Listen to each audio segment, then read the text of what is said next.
The United States government didn't stop killing black leaders because they had some moral awakening.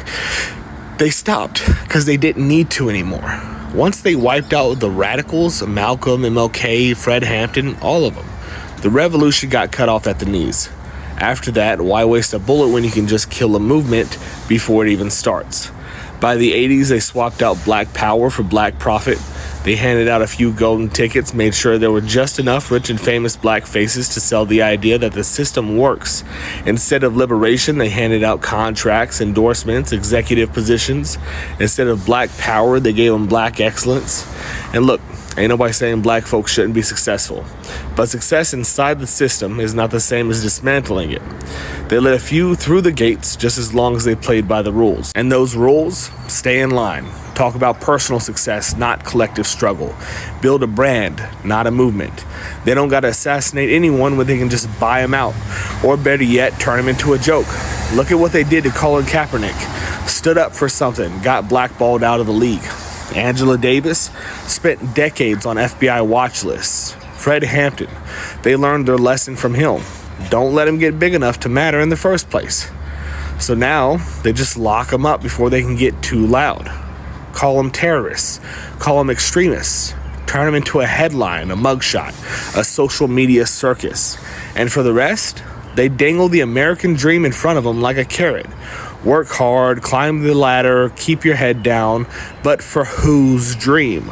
Black median wealth is projected to be zero by 2053. They never fixed redlining, they just rebranded it as gentrification. They never ended Jim Crow, they just turned it into mass incarceration. More black men in prison today than there were enslaved in 1860. That ain't a coincidence, that is by design. But the thing is, this ain't just about race. Yeah, black folks got the worst of it, but they ain't the only ones caught in this machine. They keep everybody distracted. Working class whites, Latinos, immigrants, poor folks of every shade, fighting each other while the real power stays untouched. They convinced half the country that a CEO with their skin color is their ally, while their own neighbor is the enemy. Divide and conquer, same as always. So the real question ain't what happened to the movement, it's how do we bring it back? Because if they don't have to kill revolutionaries anymore, that means we already lost once. And winning again? That ain't gonna look comfortable. It ain't gonna look polite. The next wave of revolutionaries are gonna seem too much at first. Too radical, too angry, too unwilling to compromise. But that's the only way to go forward. The civil rights movement was called extreme in its time. The labor movement was called un-American. Every fight for freedom has been smeared before it's been won. So what's it going to take?